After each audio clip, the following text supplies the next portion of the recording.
In the amphitheaters of ancient Rome, where blood-soaked sand and crowds roared for death, one man's defiance would grow into an empire's nightmare. Tonight, we trace the complete arc of a remarkable life that began in mystery and ended in legend. We follow a path that would expose the fragile foundations of history's mightiest civilization. From the mountains of Thrace comes whispers of a boy learning lessons that would one day humble Rome's finest legions. But what transforms a tribal warrior into the ultimate symbol of rebellion? Witness the brutal awakening as a free man becomes property, as Roman military training meant to break him instead forges the very weapons he'll turn against his captors. The moment when 70 desperate gladiators, armed with kitchen knives, sparked a revolution that would swell to over 100,000 followers. But why did initial Roman contempt transform into genuine terror, as an empire built on slavery watched its foundation crack, as Crassus builds walls from sea to sea and hope dwindles to desperation? Discover what drives a man to kill his own horse before battle, choosing certain death over possible escape, and why his followers loved him more for it. The aftermath that Rome tried to erase, with 6,000 crosses lining the Appian Way, yet paradoxically immortalized a name that still echoes through history. For in trying to destroy Spartacus, did Rome instead create something far more dangerous than any army? From gladiator pits to volcanic strongholds, from tactical brilliance to final defiance, this is the story of Spartacus, the slave who made an empire tremble, whose name became both prayer and nightmare, whose failed rebellion succeeded in ways that still inspire those who dare to say no to the impossible. The mists of Thrace clung to the mountain slopes like memories of forgotten wars, and somewhere in those rugged peaks, a boy learned lessons that would one day shake an empire to its foundations. We know frustratingly little about Spartacus's early years, but what emerges from the historical shadows is the portrait of a warrior shaped by a world where survival demanded both physical prowess and strategic thinking. The Thracian tribes of his youth lived in constant tension with expanding civilizations, teaching their children that strength came not from individual glory, but from the ability to inspire others to fight beyond their perceived limitations. In these mountain communities, leadership was earned through deed rather than birth, and young Spartacus absorbed the fundamental truth that would later define his rebellion. True power flows not from fear, but from the willing loyalty of those who choose to follow. The expanding tentacles of Roman power eventually reached into Thracian territories, bringing young Spartacus face to face with the military machine that dominated the Mediterranean world. Historical evidence suggests he likely served as an auxiliary soldier in Roman forces, a common path for tribal warriors seeking fortune, or simply swept up in Rome's endless appetite for military manpower. These years of service proved invaluable, though not in the way Rome intended. While learning Roman tactics, discipline, and organizational methods, Spartacus witnessed firsthand the ruthless efficiency that built and maintained their dominion. He observed how Roman commanders thought, how they deployed their forces, how they exploited weaknesses in their enemies. Most importantly, he saw the empire's treatment of non-citizens, the casual brutality that reduced proud warriors to expendable tools. Every formation drill, every tactical maneuver, every example of Roman military doctrine became knowledge stored away, in a mind that would one day turn these lessons against their teachers. The path from auxiliary soldier to slave remains one of history's minor mysteries, clouded by conflicting accounts and Roman propaganda. Whether through capture in battle, desertion from the legions, or descent into banditry during desperate times, Spartacus found himself stripped of freedom and identity. The slave markets of Rome operated with the efficiency of a slaughterhouse, reducing human beings to commodities evaluated for their potential value. Strong backs went to the mines, skilled hands to the workshops, beautiful faces to the pleasure houses. But for a warrior of Spartacus's evident physical prowess and combat experience, there was only one destination that promised profit for his captors: the arena. In those markets, where mothers were torn from children and proud warriors stood naked before sneering buyers, Spartacus experienced the fundamental dehumanization that fueled his later fury. The transition from person to property marked not just a change in legal status, but a psychological transformation that would drive him to ensure others need never endure such degradation. The gladiator school of Lentulus Batiatus in Capua became Spartacus's new universe, a place where brutalization was systematized into an art form. The compound's high walls enclosed a world designed to break men down and rebuild them as killing machines, who would perform their own destruction for public entertainment. Days began before dawn with grueling physical training, designed to build the specific muscles needed for arena combat. Instructors, often former gladiators themselves, taught techniques for maximizing spectacle while ensuring survival, at least long enough to provide good entertainment. The food was better than most slaves received, the medical care more attentive. But these benefits served only to maintain valuable investments. Every kindness was calculated, every privilege designed to create warriors who would fight desperately to preserve their marginal advantages. In this environment of controlled violence and manufactured loyalty, Spartacus learned the rhythms of oppression and the psychology of both captors and captives. Within these walls of stone and iron, Spartacus encountered a cross-section of the ancient world's dispossessed. Gauls with their fierce pride and long memories of freedom, Germans who spoke of vast forests beyond Roman reach, fellow Thracians who shared his homeland's warrior traditions, and men from dozens of other nations, each carrying stories of loss and dreams of liberation. The gladiator school became an unintended university of revolution, where men who might never have met compared experiences and recognized common patterns in their suffering. Languages mingled in the training yards as warriors taught each other words for concepts like freedom, revenge, and hope.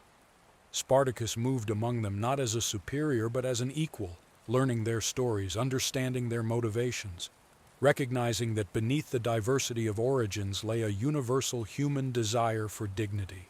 This collection of the condemned formed a powder keg of resentment that needed only the right spark to explode into something that would terrify their captors. The daily routine of training revealed itself as psychological warfare as much as physical conditioning. Gladiators practiced elaborate choreographed deaths, learning to die with style when their time came. They watched comrades, men they had trained with, eaten with, perhaps even called friend, bleed out on arena sand while crowds cheered. The systematic exposure to death served to numb them to violence, while simultaneously reminding them of their own mortality. But in Spartacus, this conditioning produced an unexpected result. Rather than accepting his fate, he began to see beyond individual survival, to envision collective liberation.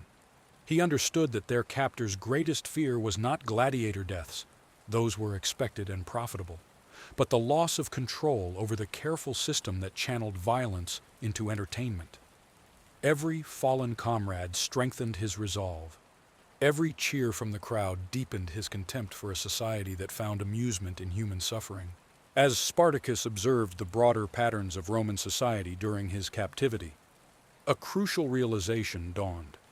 The empire's magnificent architecture, its vast trade networks, its military might, all rested on the backs of enslaved labor. For every free citizen enjoying the comforts of civilization, multiple slaves toiled in fields, mines, workshops, and homes. The ratio was so skewed that in some regions, slaves outnumbered free persons by margins that would have terrified Romans, had they paused to consider the implications. This dependency created an inherent vulnerability that Spartacus recognized with the clarity of a military strategist. The enslaved knew Roman households from the inside, understood their routines, their weaknesses, their fears. They operated the machinery of daily life that citizens took for granted. If properly organized and directed, this vast population of the oppressed possessed the combined strength to challenge the very foundations of the empire. The thought must have burned in his mind during the long nights in gladiator cells. What if the tools of Rome's prosperity became the weapons of its destruction? The spark that transformed thought into action came in 73 BCE, though the exact trigger remains lost to history. Perhaps it was one death too many in the arena, one humiliation too profound, or simply the recognition that the moment had arrived when preparation met opportunity. Spartacus and roughly 70 fellow gladiators made their desperate break for freedom, initially armed with nothing more than kitchen knives seized from their prison's cookhouse. The image carries profound symbolism. Men trained to die with sophisticated weapons, choosing to risk everything with implements designed for preparing food rather than taking life. Their captors had made a fatal miscalculation, assuming that comfort and privilege relative to other slaves would breed complacency. Instead, it had given these men the strength and skills to attempt what others might not dare. The breakout itself was an act of collective courage that required precise coordination, shared risk, and absolute trust among men who knew failure meant crucifixion. The escapees' flight to Mount Vesuvius seemed initially like nothing more than a temporary reprieve from inevitable recapture. The volcanic slopes offered defensive advantages but little else. No sustainable food sources, no permanent shelter, no long-term hope for survival. Yet Spartacus transformed this desolate refuge into something far more powerful, a symbol of possibility that drew the desperate and dispossessed like a beacon. Word spread through the invisible networks that connected slave populations across the region. Here were gladiators who had done the impossible, who had broken free and remained free, who stood ready to welcome others brave enough to join them. The trickle of new arrivals soon became a flood. Field slaves slipped away from estates under cover of darkness. Mine workers overwhelmed their guards and marched to freedom. Household servants disappeared with whatever weapons they could steal. The volcanic mountain that had seemed like a trap became a fortress of liberation. Its growing population united not by nationality or tribe, but by shared suffering and the intoxicating possibility of revenge against their oppressors. The early victories against hastily assembled Roman forces sent shockwaves through the empire that reverberated far beyond the immediate military implications. Local magistrates had dispatched what they considered adequate forces to round up escaped slaves, treating the situation as a police action rather than a military campaign. These forces, often composed of inexperienced troops and led by commanders who viewed the assignment as beneath their dignity, encountered not a rabble, but a disciplined force led by trained gladiators who understood Roman tactics intimately. The defeats were not just military embarrassments, but psychological earthquakes that shattered fundamental assumptions. Slaves were not supposed to display tactical thinking. They were not supposed to maintain discipline under pressure. They were certainly not supposed to defeat Roman citizens in open combat. Yet here was proof that they could do all these things and more. News of these victories spread through slave populations across Italy faster than official reports could reach Rome, each retelling growing more elaborate, each victory more complete, until Spartacus's name became synonymous with the impossible made real. The military genius that Spartacus displayed in these early campaigns revealed itself not in innovation, but in adaptation. He took Roman tactical doctrine, the very system he had learned as an auxiliary and observed as a gladiator, and turned it against its creators. But he combined this with an understanding of his enemy's psychological weaknesses. Roman commanders approached battles with escaped slaves burdened by assumptions about their own superiority. They expected panic, disorder, and quick surrender when faced with disciplined Roman formations. Instead, they encountered troops who knew exactly how Roman forces would deploy, who anticipated their standard maneuvers, who exploited the overconfidence that came from facing opponents considered naturally inferior. Spartacus's forces used terrain to their advantage, struck where least expected, and maintained discipline that shocked observers accustomed to viewing slaves as barely controlled animals. Each victory not only added to their material resources through captured weapons and supplies, but also built confidence among his followers and spread fear among their enemies. The rebellion's growth from dozens to thousands to tens of thousands demonstrated Spartacus's evolution from gladiator to general, to revolutionary leader. Managing such expansion required skills far beyond military tactics. He had to integrate diverse groups with different languages, customs, and combat experiences into a coherent force. He needed to establish systems for feeding, arming, and organizing masses of people who had never known anything but oppression. Most challenging of all, he had to transform individual desperation into collective purpose, channeling the rage of the brutalized into disciplined action rather than chaotic revenge. His success in these endeavors revealed an understanding of human nature that matched his grasp of military strategy. He recognized that successful revolution requires more than breaking chains. It demands creating new bonds of solidarity among people taught to see each other as competitors for their master's favor. Under his leadership, former household slaves stood shoulder to shoulder with field workers. Skilled craftsmen fought alongside common laborers, and tribal differences dissolved in the face of shared purpose. The decision that would haunt historians for millennia came as Spartacus's forces approached the Alps. Here lay the path to freedom beyond Rome's reach, territories where his followers could disappear into forests and mountains, perhaps establishing new lives far from the shadow of the eagle standards. Many among his army must have yearned for this escape, especially those with families who had managed to join the rebellion. Yet Spartacus turned away from this route to safety, leading his forces back into the heart of Italy. The decision revealed the complexity of his character and the transformation he had undergone. No longer was he simply a man seeking personal freedom or even the liberation of his immediate followers. He had become something more, part liberator, part avenger, part tragic hero who understood that some fights transcend individual survival. Perhaps he recognized that true freedom meant not just escape, but the destruction of the system that created slavery. Perhaps he felt obligation to the countless slaves still in bondage who looked to his rebellion for hope. Or perhaps the warrior in him simply refused to turn his back on an enemy that remained undefeated. Leading such a diverse army tested every aspect of Spartacus's leadership abilities. The gladiators who formed his core fighting force understood discipline and followed commands born from mutual respect among warriors. But the vast majority of his followers were agricultural slaves, domestic servants, and others with no military experience.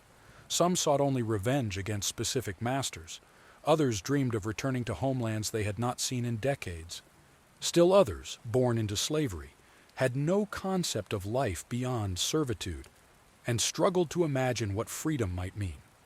Spartacus had to balance these competing desires while maintaining unity of purpose. He needed to prevent his forces from dissolving into bands of brigands, while also allowing enough independent action to maintain morale. The internal dynamics of the rebellion became as complex as any external military challenge, requiring constant negotiation, inspiration, and sometimes harsh discipline to prevent the movement from fragmenting into chaos. Roman society's initial dismissal of the rebellion gradually transformed into genuine terror as reports arrived from the south. Entire regions had fallen under Spartacus's control. Estates that had operated for generations lay in ruins. Slaves abandoned their posts en masse, leaving crops unharvested and industries paralyzed. More terrifying still were the reports of free citizens fleeing before the advancing slave army, seeking refuge in fortified towns or racing north toward Rome itself. The psychological impact extended far beyond the immediate zones of conflict. Masters who had never given a thought to their slaves' humanity suddenly saw potential rebels in every sideways glance, every whispered conversation, every moment of hesitation before obeying commands. The comfortable assumption that slaves were naturally suited to their condition, that they accepted their fate with appropriate resignation, crumbled in the face of evidence that they would fight with desperate courage when given opportunity and leadership. Roman society found itself confronting its deepest nightmare, the people they had reduced to property, demonstrating their fundamental humanity through organized resistance. The transformation of Spartacus from individual to symbol occurred with breathtaking speed. To his followers, he embodied the possibility that the oppressed could challenge their oppressors and win. His name became a prayer whispered in slave quarters, a hope that sustained those still in bondage, a promise that their suffering might not be eternal. To the Romans, he represented chaos incarnate, the breakdown of natural order. the terrifying prospect of a world turned upside down. But beyond these immediate perceptions, Spartacus was becoming something that would outlive the man himself by millennia, a symbol of resistance against injustice, proof that courage and determination could challenge even the mightiest empire. The legend grew with each telling, each victory magnified, each act of defiance transformed into epic narrative. Even Romans who despised what he represented could not help but admire his courage, his tactical brilliance, his refusal to accept the fate others had chosen for him.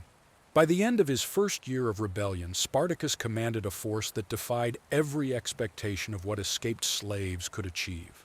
Contemporary sources, though biased and often contradictory, suggest his army had swelled to over 100,000 followers.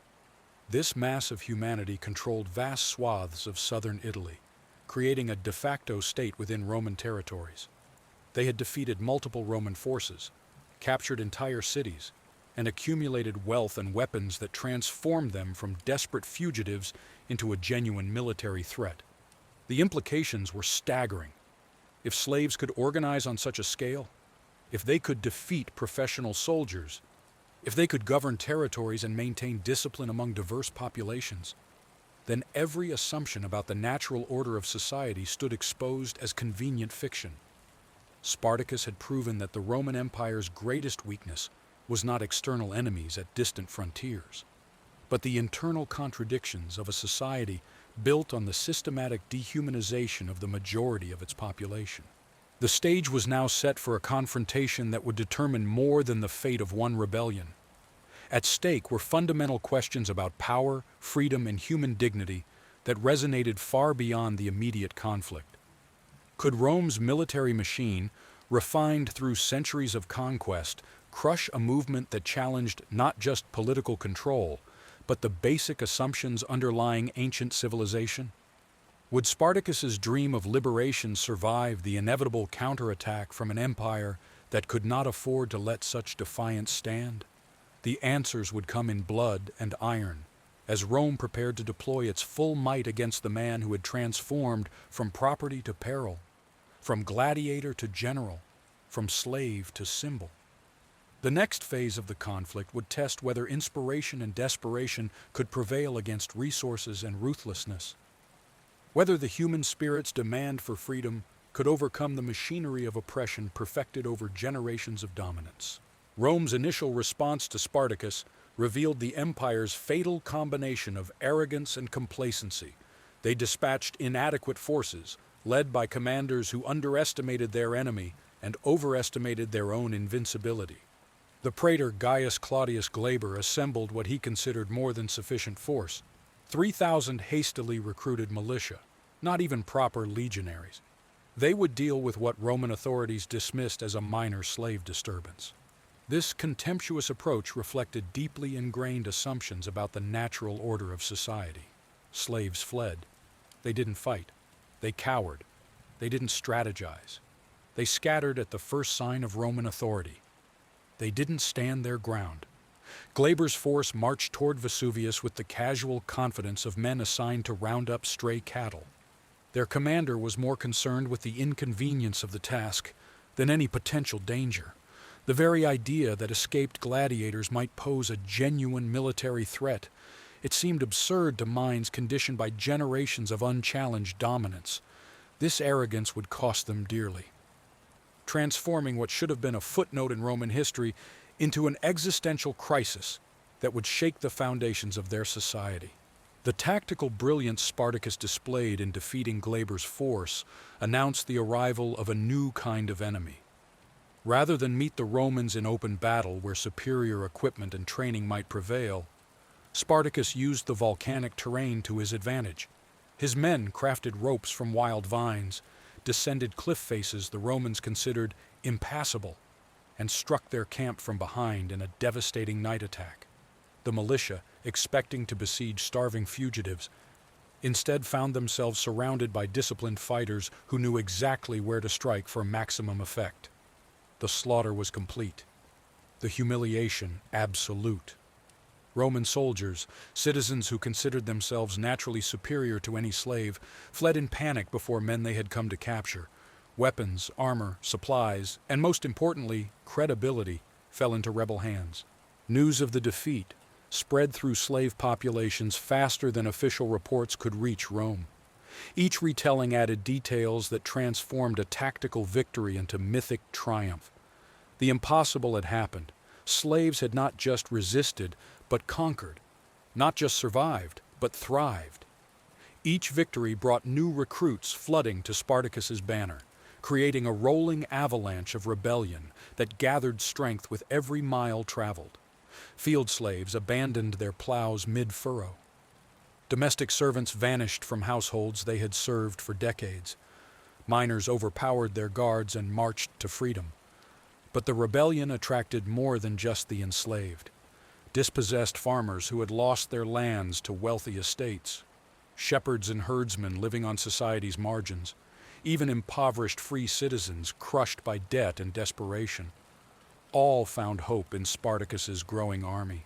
The movement transcended simple slave revolt, becoming a gathering point for everyone Roman society had failed or abandoned. This diverse coalition required careful management. Spartacus balanced the burning desire for revenge among recent escapees with the strategic needs of building a sustainable force. He established systems for distributing captured supplies, organized training for those without combat experience, and most remarkably, created a sense of shared purpose among people who had been taught to see each other as competitors for scraps of survival. The psychological impact of these early successes reverberated throughout the Roman world, with effects far beyond immediate military concerns. In distant provinces, slaves who had never heard of Thrace or gladiator schools began whispering Spartacus's name in slave quarters and fields. Masters who had never given a moment's thought to their slaves' humanity suddenly saw potential rebels in every hesitation before orders, every gathering of workers, every smile that didn't reach the eyes. The comfortable fiction that slaves accepted their condition, that they lacked the intelligence or courage for resistance, crumbled in the face of reports from the South. Household slaves who had served families for generations found themselves under new scrutiny, their loyalty questioned, their every action interpreted through the lens of potential betrayal. The rebellion had achieved something no external enemy could accomplish. It had introduced fear into the heart of Roman domestic life, transforming the invisible foundation of their society into a visible threat that lurked in every villa and workshop. Spartacus's leadership style emerged as a unique fusion of fierce egalitarianism and tactical brilliance, shaped by his own journey from warrior to slave to general. Unlike Roman commanders who maintained strict hierarchies and ruled through fear of punishment, Spartacus led through example and shared hardship. He ate the same food as his followers, slept on the same ground, faced the same dangers in battle. Former gladiators found themselves fighting alongside agricultural workers who had never held a weapon. Yet, under Spartacus's guidance, these diverse elements cohered into an effective fighting force. He recognized that his army's strength lay not in uniform training or equipment, but in the desperate courage of people fighting for their freedom. This understanding shaped his tactical approach.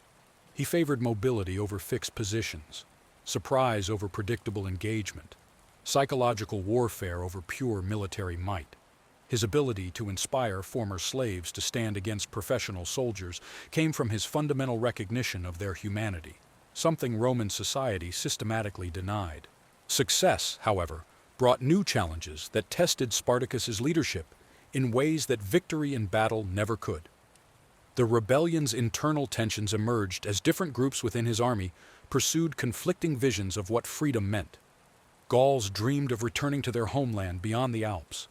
Germans spoke of vast forests where Romans feared to tread. Others who had been born into slavery struggled to imagine life beyond the structures they had always known. Some followers wanted immediate revenge against former masters. Others sought only escape. Still others began to envision a complete transformation of society. Spartacus found himself mediating between these competing desires while maintaining forward momentum. The challenge of feeding, arming, and organizing tens of thousands of followers required administrative skills that no gladiator school had taught. Every decision, whether to attack a city, which direction to march, how to distribute captured goods, became a delicate balance between military necessity and political unity. The very diversity that gave his movement strength also threatened to tear it apart. Roman society's response to the rebellion revealed deep anxieties that ran beneath their confident exterior. Reports from the south triggered panic among the ruling classes, who suddenly realized how precarious their position was when the oppressed decided to fight back with organized determination. The Senate's debates grew increasingly acrimonious as members blamed each other for allowing the situation to deteriorate. Some called for immediate, overwhelming military response. Others worried about depleting forces needed on distant frontiers. The economic implications were staggering. Estates lay abandoned. Harvests rotted in fields. Trade routes became unsafe. More troubling still were the philosophical questions the rebellion raised. If slaves could organize and fight effectively, if they could defeat Roman citizens in battle, what did that say about the natural order that justified their enslavement? The comfortable assumptions that underpinned Roman society, that some were born to rule and others to serve, faced their most serious challenge. Not from foreign philosophers, but from the actions of those deemed least capable of complex thought or noble action. The decision to split forces with his lieutenant Crixus proved to be the crucial turning point that would haunt the rebellion's future. Crixus, a Gallic gladiator who had shared Spartacus's captivity and escape, commanded respect among the non-Thracian elements of the army. As success bred confidence, strategic differences emerged between the two leaders. Crixus favored aggressive raids against Roman territories, seeking both plunder and revenge. Spartacus increasingly looked toward long-term survival, possibly escape beyond Roman reach. The tensions reflected deeper divisions within the movement, between those who saw the rebellion as a means of escape and those who viewed it as an opportunity for vengeance, between those content with freedom and those who demanded justice. When Crixus led approximately 30,000 followers away from the main force, he took with him not just fighters, but a portion of the rebellion's unity and strength. The split demonstrated how success could breed the very divisions that lead to ultimate failure, a pattern that would repeat throughout history and revolutionary movements. Crixus's death in battle against Roman forces at Mount Garganus eliminated Spartacus's most capable lieutenant, while handing Rome its first significant victory against the rebellion. The consul Lucius Gellius Publicola had learned from previous Roman defeats, approaching the separated rebel force with proper legions rather than militia. Crixus, perhaps overconfident from earlier victories, accepted battle on unfavorable terms. The result was catastrophic. Thousands of rebels died, including Crixus himself, while survivors scattered or struggled to rejoin Spartacus. The psychological impact proved as devastating as the military loss. Rome had demonstrated that the rebels could be defeated when faced with disciplined forces led by competent commanders. The aura of invincibility that had surrounded the rebellion cracked, encouraging Roman resistance while sowing doubt among Spartacus's followers. More personally, Spartacus had lost not just a lieutenant, but a comrade who had shared his captivity, his dreams of freedom, his burden of leadership. The loss marked a hardening in Spartacus's approach, a recognition that compromise with Rome was impossible. The gladiatorial games held in Crixus's honor revealed how deeply the rebellion had inverted traditional power structures. Spartacus forced 300 captured Roman soldiers to fight to the death as gladiators, reversing the roles that had defined his own captivity. Roman citizens, men who had never imagined themselves as entertainment, found themselves standing on blood-soaked sand while former slaves watched from positions of power. The ceremony served multiple purposes, honoring a fallen comrade according to the customs forced upon them, demonstrating to his followers that their enemies could suffer the same degradations they had endured, and sending a message to Rome that this was not merely escape, but revolution. Yet the games also revealed something darker in the rebellion's evolution. The oppressed, given power, could become oppressors. The victims of systematic violence could perpetrate their own brutalities. Spartacus's decision to stage these games showed how the experience of slavery and rebellion had transformed him, from a man seeking freedom into one seeking a more complex form of justice that included retribution. The march toward the Alps and Spartacus's mysterious decision to turn back has puzzled historians for 2 millennia, representing perhaps the most crucial strategic choice of the entire rebellion. The path to freedom lay open. Roman forces in the north were scattered. The Alpine passes offered escape to territories beyond immediate Roman control. Many of his followers, particularly the Gauls and Germans, must have urged him forward toward their homelands. Yet at this crucial moment, Spartacus turned his massive army, now numbering perhaps 120,000 followers, back toward the heart of Italy. The decision defied military logic, but perhaps revealed deeper understanding of his movement's nature. Escape might save individuals, but would abandon the millions still enslaved throughout Roman territories. Victory required not just freedom for his army, but fundamental change in the system that created slavery. Or perhaps Spartacus recognized that Rome would never allow such a large force of escaped slaves to simply disappear. They would be hunted across any distance, pursued into any territory. Better to fight on ground of his choosing than be caught scattered and vulnerable in unfamiliar mountains. The rebellion's transformation from liberation movement into war of revenge marked a crucial shift in both tactics and psychology. Early victories had been characterized by discipline and restraint, focused on military objectives rather than wanton destruction. But as the conflict dragged on, as casualties mounted and hopes of negotiated settlement disappeared, the character of the war changed. Rebel forces began systematic destruction of estates, not just liberating slaves, but ensuring the economic infrastructure of slavery could not be easily rebuilt. Cities that resisted faced sacking, their citizens experiencing the violence that had been routinely inflicted on slaves.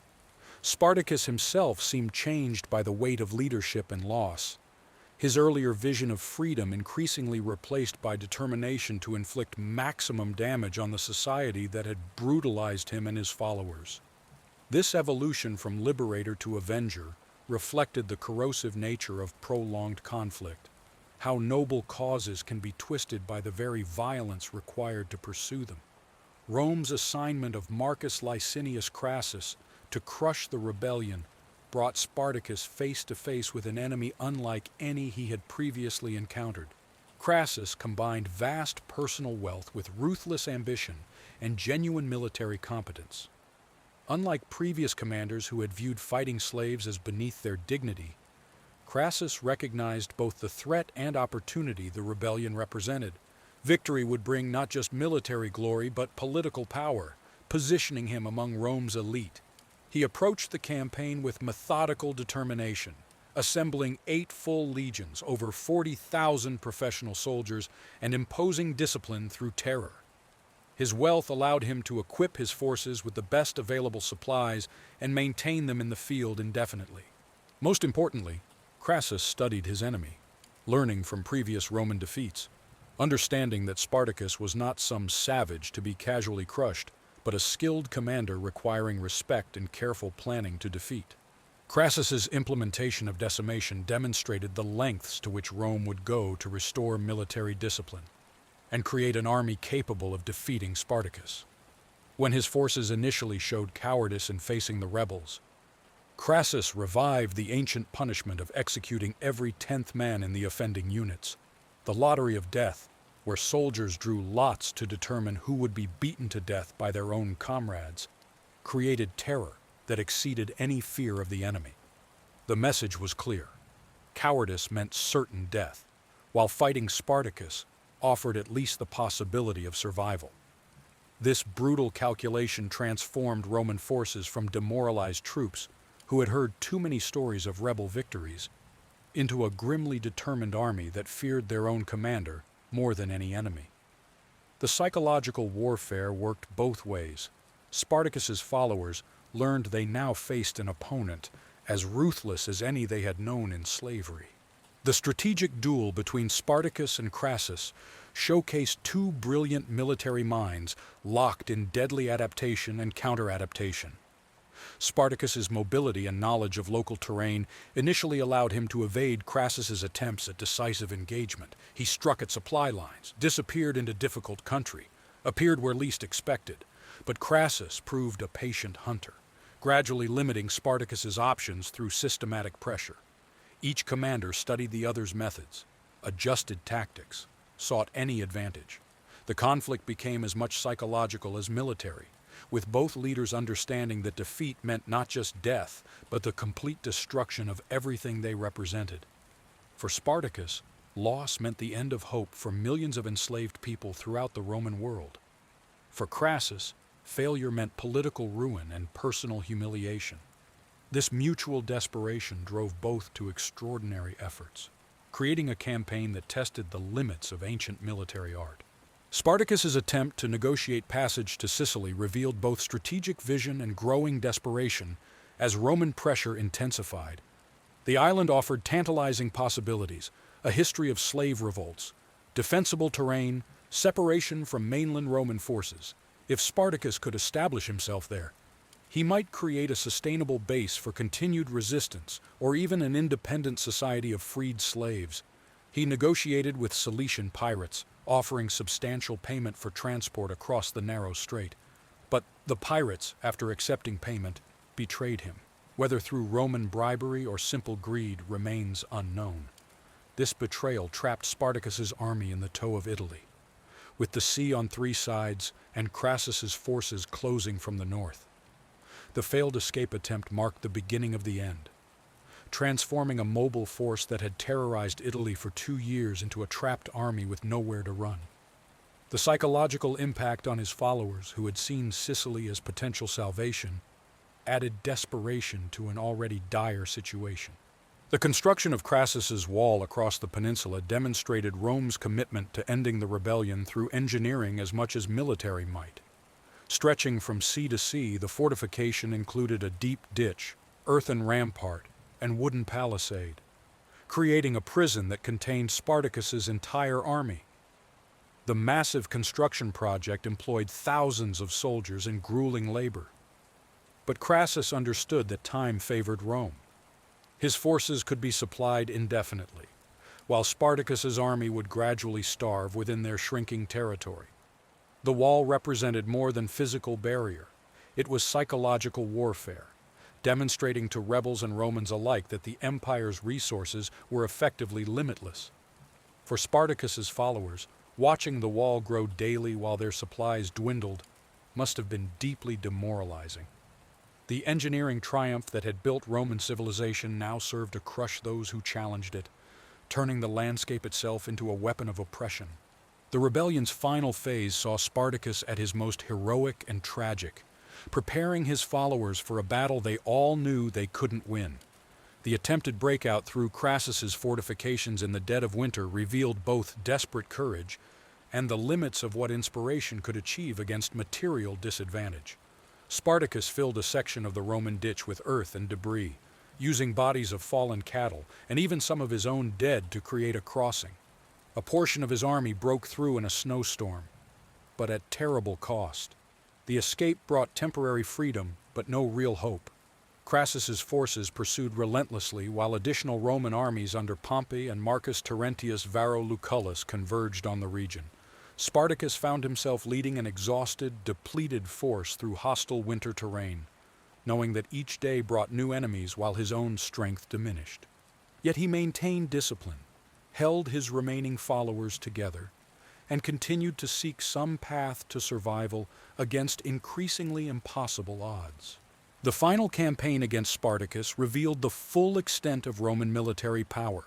When properly organized and led, Crassus assembled 8 legions, employing systematic tactics designed to contain, isolate, and ultimately destroy an enemy that had embarrassed the empire for 2 years. The methodical approach reflected lessons learned from previous failures. No more underestimating the rebels, no more piecemeal responses, no more divided commands. Crassus understood that defeating Spartacus required not just military superiority, but psychological dominance. He needed to demonstrate to both Romans and rebels that the empire's resources were inexhaustible, while the rebellions were finite. His strategy combined patient pressure with sudden strikes, gradually tightening the noose, while preventing his quarry from slipping away as they had so many times before. The campaign represented Rome at its most efficient and ruthless, mobilizing vast resources with single-minded determination to crush those who had dared challenge the foundation of their society. Spartacus's leadership during these desperate months showcased his evolution, from gladiator to general to something approaching a mythic figure. He held together an increasingly desperate army through sheer force of personality and an unshakable commitment to their shared cause. Where other commanders might have abandoned their followers or sought personal escape, Spartacus remained with his people. He shared their hunger, their fear, their diminishing hope. Each night he moved through the camps, speaking with small groups, reminding them why they fought, rekindling courage that threatened to gutter out like dying embers. His presence alone seemed to sustain morale, when material conditions offered no reason for hope. Veterans who had followed him from Vesuvius spoke of how his eyes still burned with the same fire, the fire that had inspired their first desperate break for freedom, even as the walls closed in around them. This transformation marked Spartacus as more than just a military leader. He'd become the living symbol of their refusal to submit. The attempted escape to Sicily represented Spartacus's last hope, transforming his rebellion from a doomed uprising into a sustainable movement. But the pirates' betrayal trapped his forces in southern Italy, forcing him to confront the reality that Rome would never allow him to escape. The negotiations with Cilician pirates had seemed to offer a lifeline, passage across the narrow strait to an island with its own history of slave revolts, defensible terrain, and distance from immediate Roman retaliation. Spartacus had paid their price in gold stripped from Roman villas, believing he had secured salvation for his people. But whether through Roman bribes or simple pirate treachery, the ships never came. His followers waited on the beaches, watching empty horizons, while Crassus's forces drew ever closer. The betrayal struck deeper than any military defeat. It revealed that even among society's outcasts, the rebellion stood alone. The dream of Sicily faded like morning mist, leaving only the harsh reality of entrapment in Italy's tow with nowhere left to run. Crassus's construction of fortifications across the Bruttium Peninsula demonstrated Roman engineering prowess, while creating a prison from which Spartacus's army could not escape. The rebels faced a choice between slow starvation and a desperate attempt to break through Roman lines. The scale of the undertaking boggled the mind, a wall stretching from sea to sea, backed by ditches 15 feet deep and wide, topped with sharpened stakes and guard towers. Roman soldiers labored in shifts, transforming the landscape itself into a weapon. For Spartacus's followers, watching this barrier rise day by day must have felt like watching their own tomb being constructed. The fortification served multiple purposes beyond mere containment. It demonstrated Roman permanence, their ability to reshape geography to serve their will. Most importantly, it sent a clear message. There would be no negotiation, no mercy, no escape. The only choices remaining were surrender or death. The psychological pressure of encirclement tested every aspect of Spartacus's leadership. His followers began to fracture under the strain, some attempting individual escapes while others demanded immediate attack, threatening to tear apart the unity that had been their greatest strength. Desperation bred discord.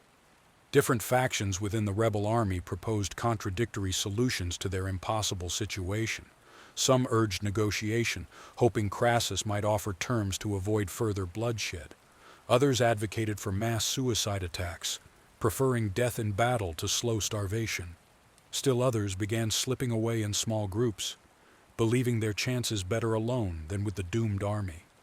Spartacus found himself fighting a war on two fronts, against Roman forces outside and dissolution within. He convened councils where voices raised in anger and fear, mediated between groups ready to turn on each other, and somehow maintained enough cohesion to prevent complete collapse. The skills that had united diverse peoples in freedom's cause now barely sufficed to hold them together in freedom's final hours.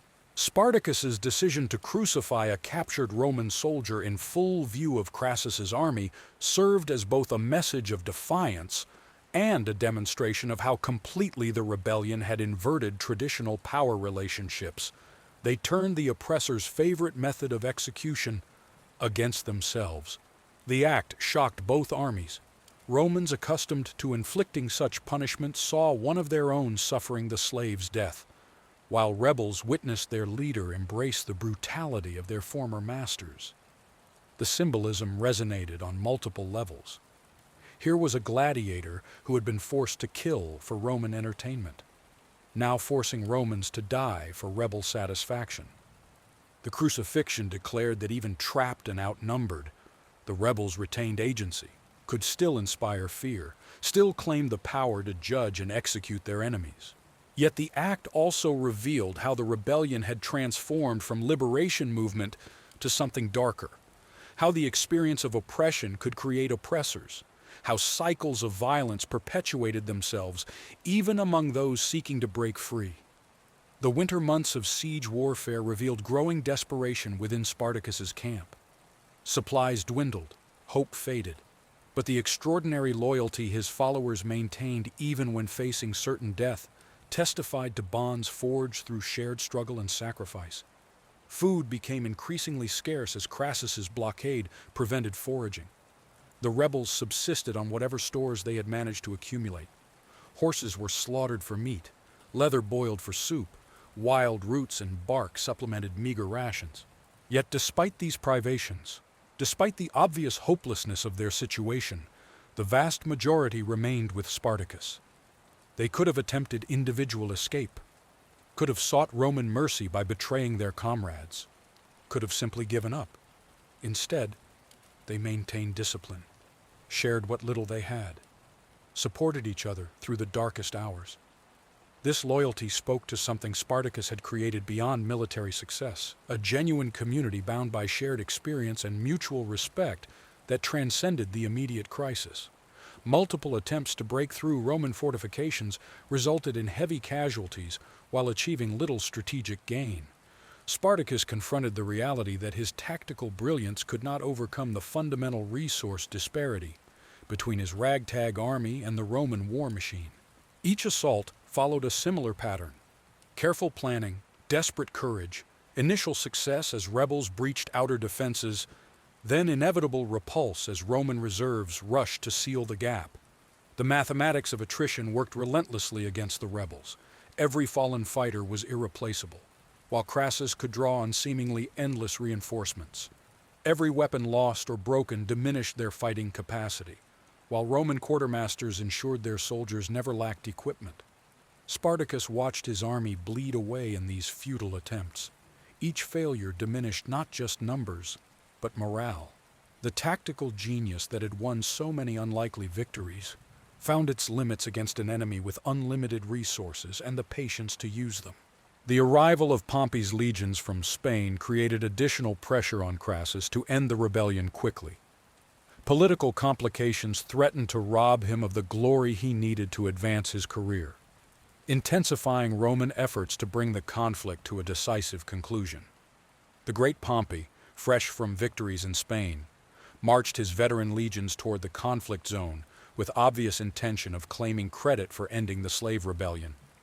For Crassus, who had invested enormous resources and reputation in this campaign, the prospect of sharing glory, or worse, having it stolen entirely, proved intolerable.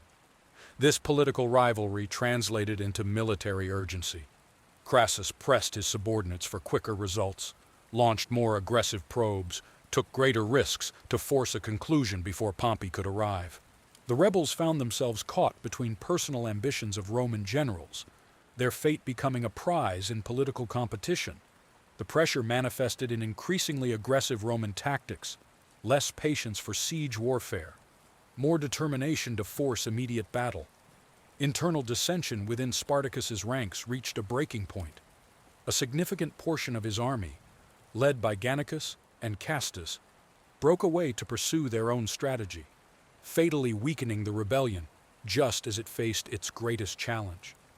These lieutenants, themselves former gladiators who had earned respect through courage and leadership, believed Spartacus's defensive strategy was merely prolonging the inevitable.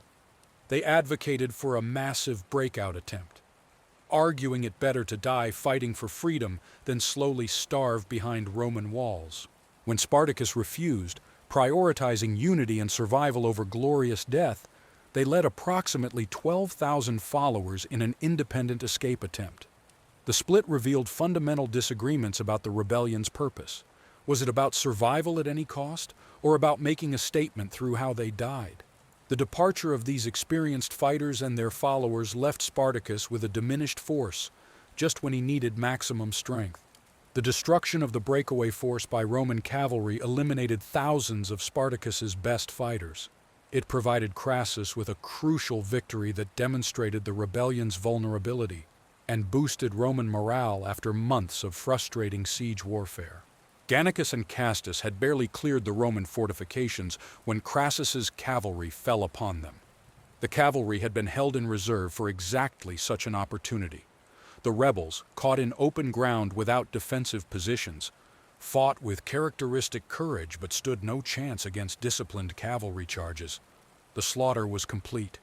Both leaders died fighting, their followers scattered or killed, weapons and supplies captured.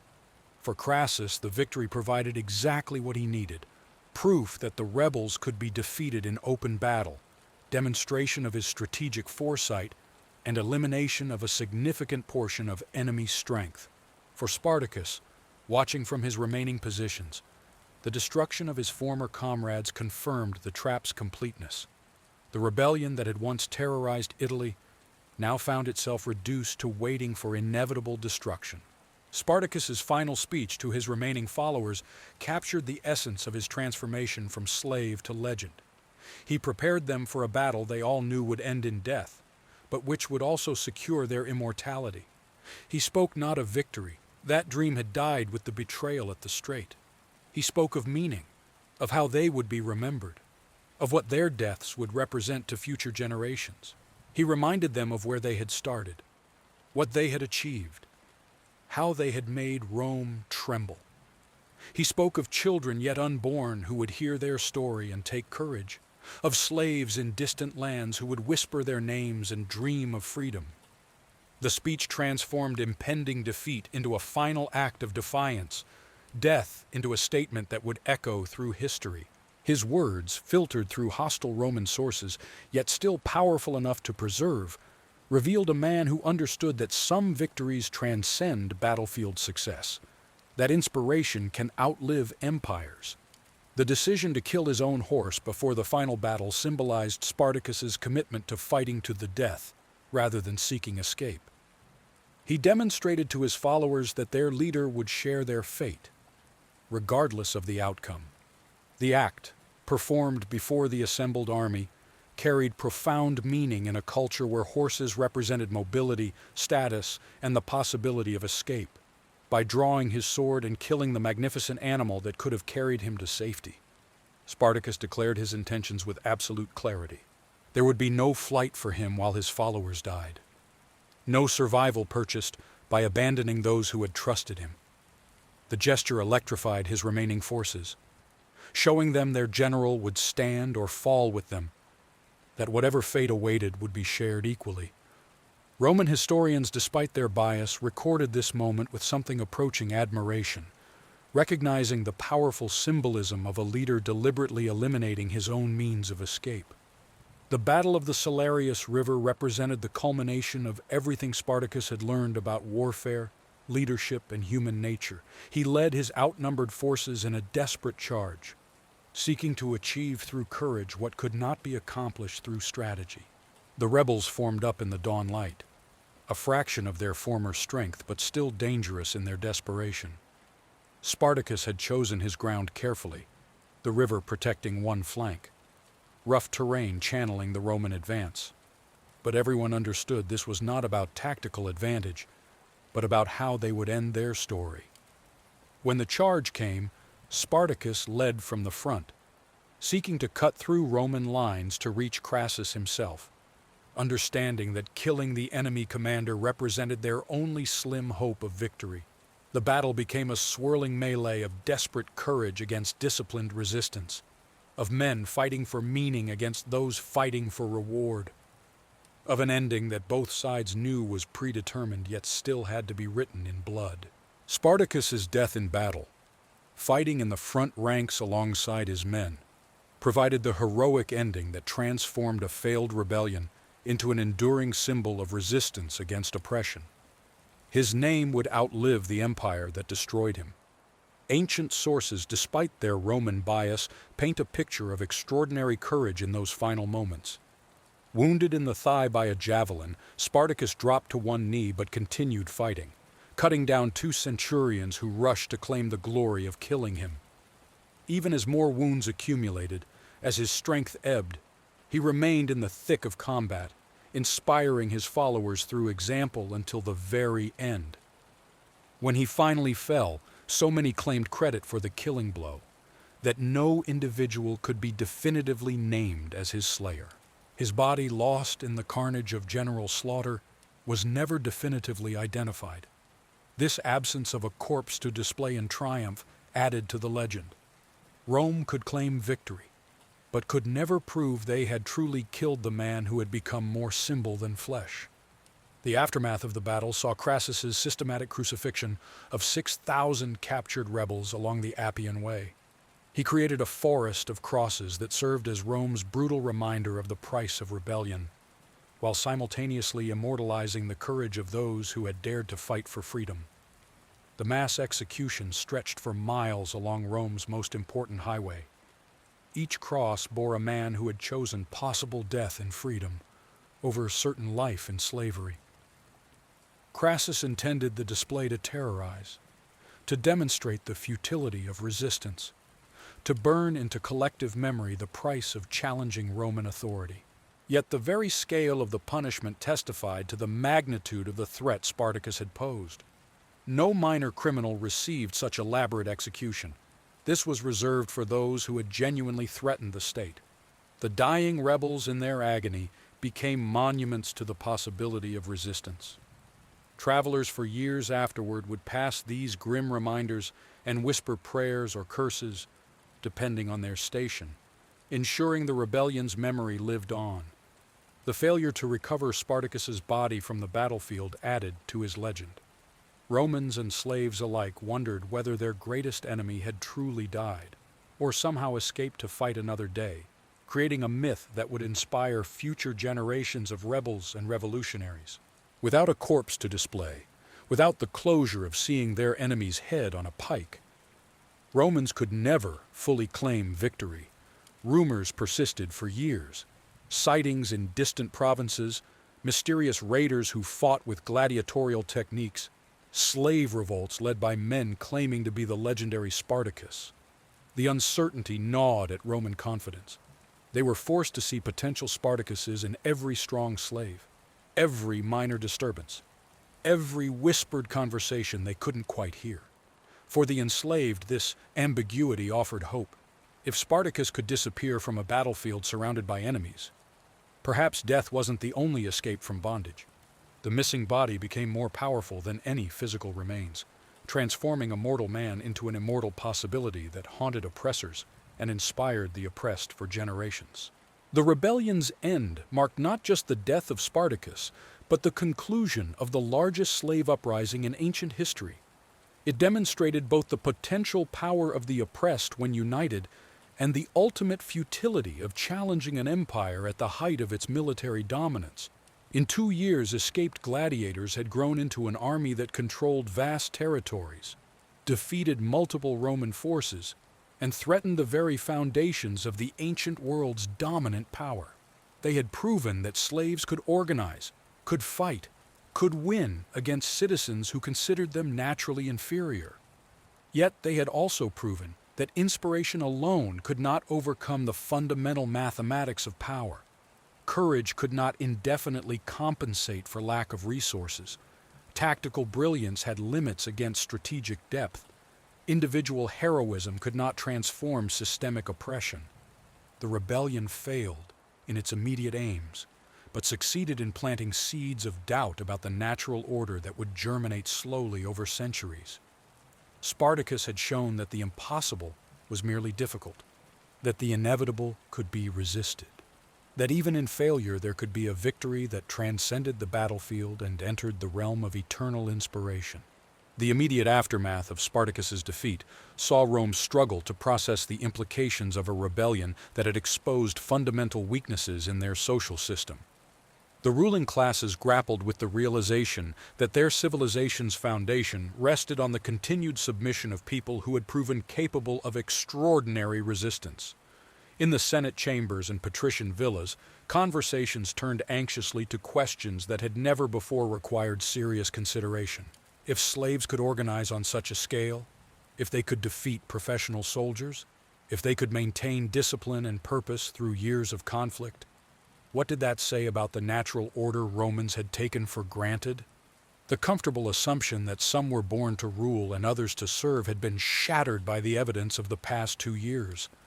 Spartacus had demonstrated that the difference between citizen and slave was circumstance rather than inherent capability, a revelation that struck at the heart of Roman identity.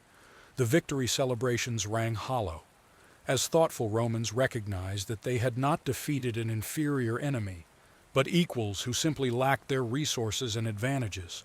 Crassus's triumph, while politically beneficial, came at an enormous cost in resources and reputation. The empire's richest man had required 2 years and 8 legions to defeat an army of escaped slaves, raising uncomfortable questions about Roman military efficiency and social stability. The traditional triumph through Rome's streets felt different this time. The crowds cheered, but whispers followed in the parade's wake. How had gladiators and field hands held off the mighty Roman military machine for so long? Why had it taken the personal fortune of Rome's wealthiest citizen to accomplish what should have been a routine police action? The spoils of victory seemed meager compared to the expense. The glory tarnished by the length and difficulty of the campaign. Political rivals noted pointedly that Crassus had needed more legions to defeat slaves than others had required to conquer kingdoms. The victory that should have elevated him to the pinnacle of Roman politics instead left him hungry for greater military achievements that would eventually lead him to disaster in Parthia. As if Spartacus had cursed his conqueror to seek ever greater proofs of the military prowess the slave rebellion had called into question. The crucifixion of thousands of captured rebels along the Appian Way served as Rome's attempt to erase the memory of Spartacus through terror. But the very scale of the punishment testified to the magnitude of the threat he had posed and the fear he had inspired in his enemies. For months, travelers along Rome's most important highway passed through a corridor of death, the dying and dead serving as mile markers of Roman vengeance. Yet the display achieved the opposite of its intent. Rather than forgetting Spartacus, every observer was reminded of how many had chosen to follow him, how seriously Rome had taken the threat, how desperately the empire needed to discourage similar uprisings. The crosses became monuments to resistance rather than submission, each victim a testament to the price some would pay for freedom. Mothers hurried their children past the grim displays, but not before young eyes had seen and young minds had wondered. The enslaved who traveled that road saw not defeat but sacrifice, not futility but commitment.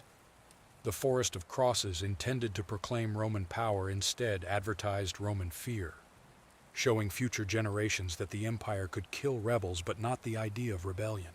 Spartacus's transformation from historical figure to legendary symbol began almost immediately after his death. His story spread throughout the Roman world and beyond, inspiring whispered conversations among slaves and worried discussions among masters who suddenly saw potential rebellion in every corner. In slave quarters from Syria to Spain, his name became a prayer and a promise, spoken quietly but never forgotten. The details of his life grew with each telling. His strength became superhuman, his victories more complete, his death more heroic. But beneath the embellishments lay a core truth that no amount of Roman propaganda could erase. A slave had made the empire tremble. Masters found themselves studying their human property with new eyes, wondering which might harbor similar ambitions, which might possess similar capabilities. The paranoia was justified. Small revolts and escape attempts increased in the years following Spartacus's death, each inspired by the knowledge that resistance was possible even if victory remained elusive. The legend grew because it filled a need, providing hope to the hopeless and fear to those who profited from hopelessness. The political ramifications of the Spartacus rebellion extended far beyond its immediate military impact. Ambitious Romans like Crassus and Pompey used their roles in its suppression to advance their careers, contributing to the internal conflicts that would eventually destroy the Republic itself. The competition between these powerful men over who deserved credit for ending the rebellion revealed the deep fractures within Roman politics.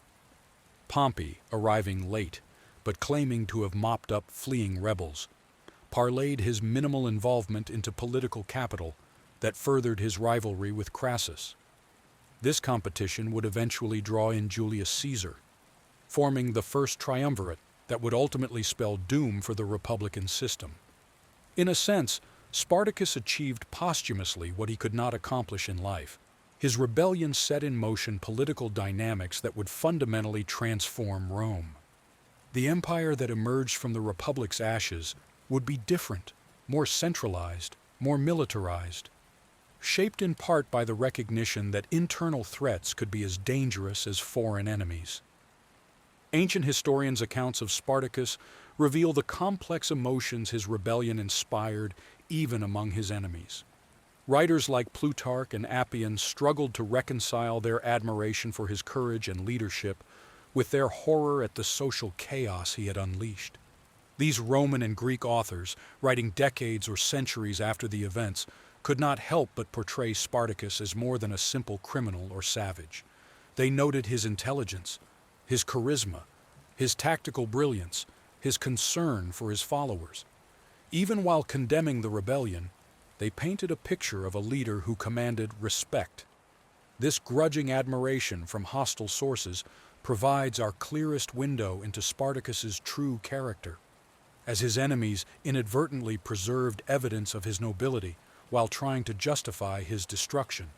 The tension in these accounts, between social conservatism and human recognition, reflects the broader Roman struggle to understand how their system could produce such formidable opponents from among those it deemed naturally inferior.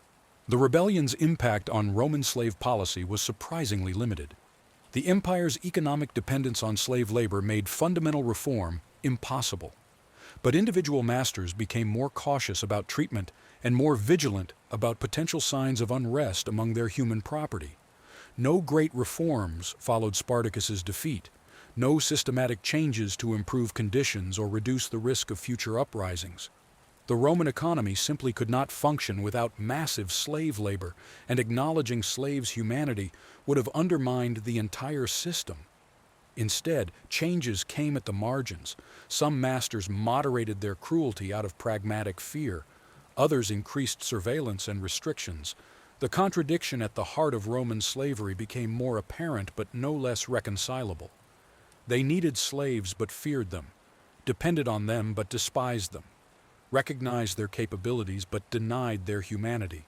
Spartacus had exposed this contradiction without resolving it, leaving Romans to live with the uncomfortable knowledge that their prosperity rested on the submission of people entirely capable of resistance. Spartacus's military innovations, particularly his integration of guerrilla tactics with conventional warfare, influenced Roman military thinking. His methods contributed to the tactical flexibility that would characterize the empire's later campaigns against barbarian tribes and other unconventional enemies.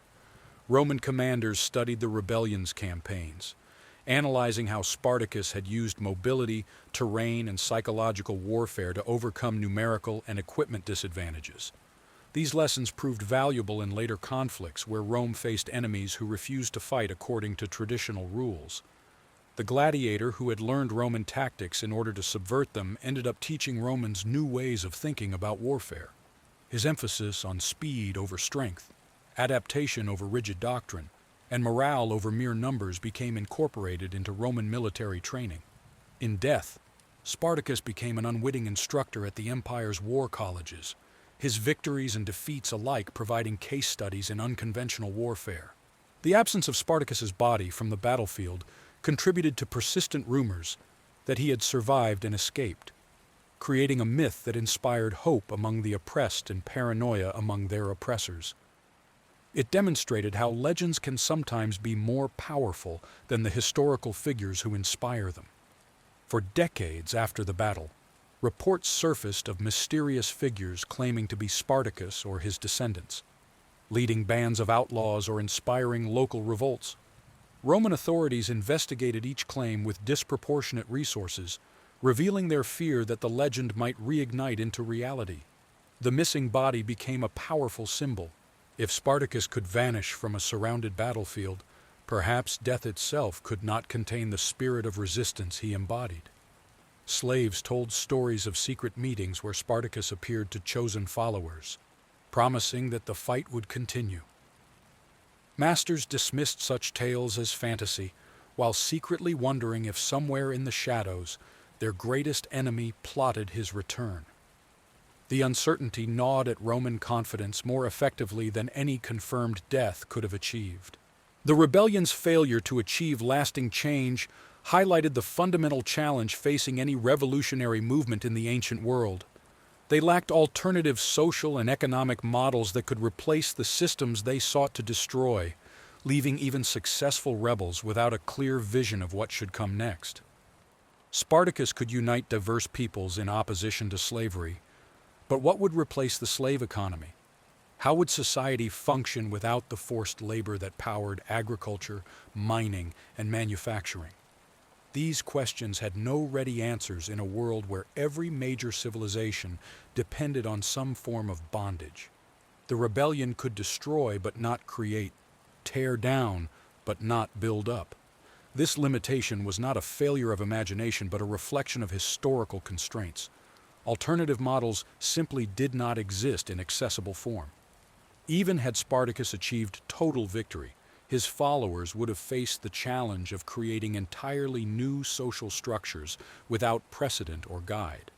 The tragedy lay not just in the rebellion's defeat, but in the absence of alternatives that might have given victory meaning beyond mere reversal of roles.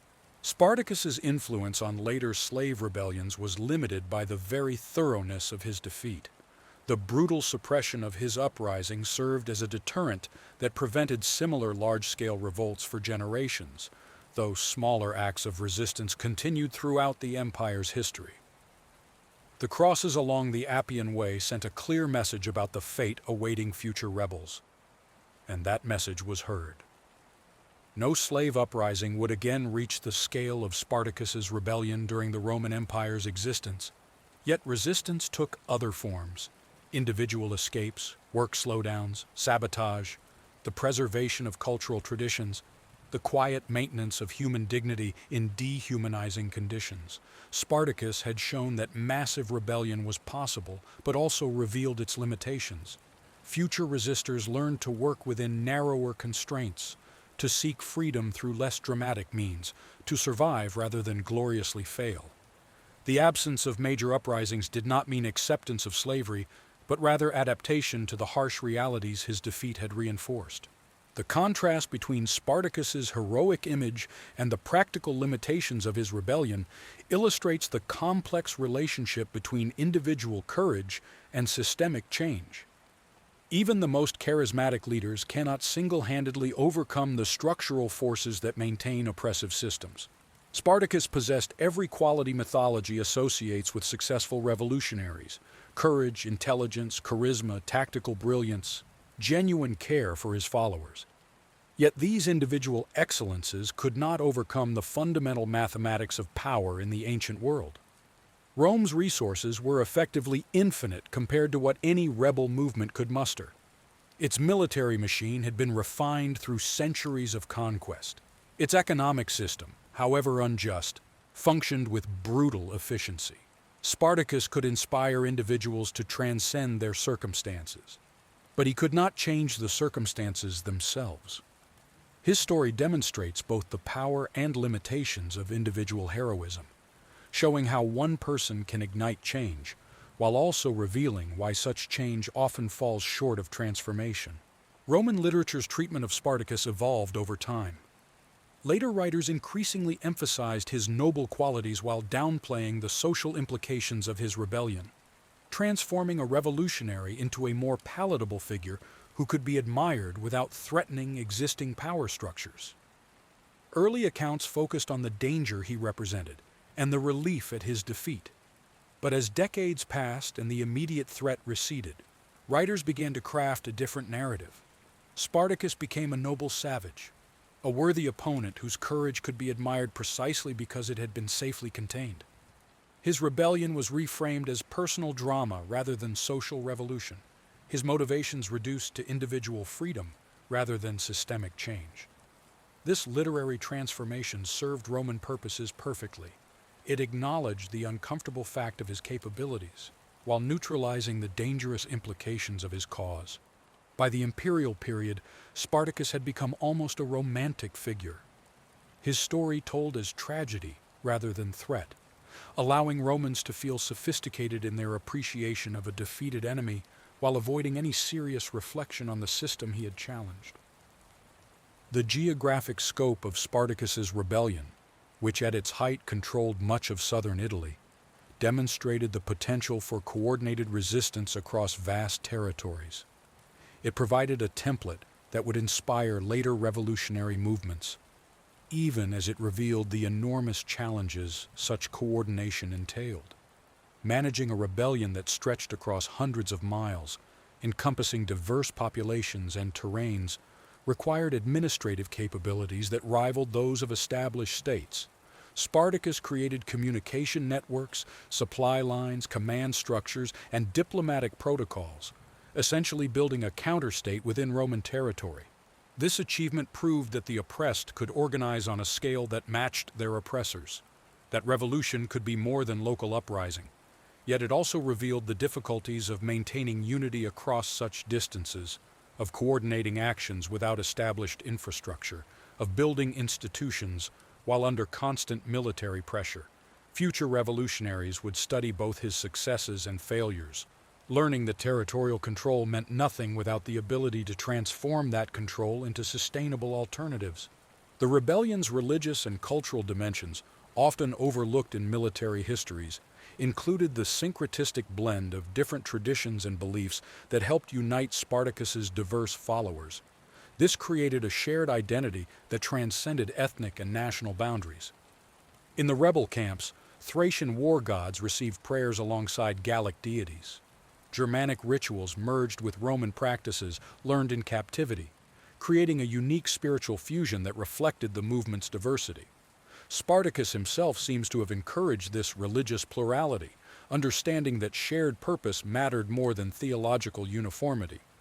The rebellion became a spiritual as well as military endeavor, with followers finding meaning beyond mere survival in their struggle. This religious dimension helped sustain morale during desperate times, providing frameworks for understanding suffering and sacrifice that purely material analysis could not offer. The blend of traditions created in the rebellion would influence later syncretistic movements, showing how oppressed peoples could forge new identities from the fragments of their diverse backgrounds. The economic impact of the rebellion extended far beyond its immediate military costs. The disruption of agricultural production and trade routes in southern Italy contributed to broader economic instability that weakened the Roman Republic during a crucial period of its development. For 2 years, some of Rome's most productive agricultural regions lay fallow or were actively destroyed. Trade routes became unsafe, markets disrupted, supply chains broken. The economic damage persisted long after the rebellion's end, as estates struggled to resume production without their escaped workforce, as merchants rebuilt networks, as confidence slowly returned to devastated regions. This economic disruption coincided with other pressures on the Republic: foreign wars, political conflicts, social tensions, creating a perfect storm that would eventually transform Rome from republic to empire. Spartacus had struck at more than military targets. He had damaged the economic foundations that supported Roman power. contributing to systemic weaknesses that would take generations to fully manifest. Spartacus's legacy in the broader context of ancient resistance movements reveals him as perhaps the most successful leader of the oppressed in classical antiquity. Even though his ultimate failure demonstrated the enormous challenges facing anyone who dared to challenge the established order.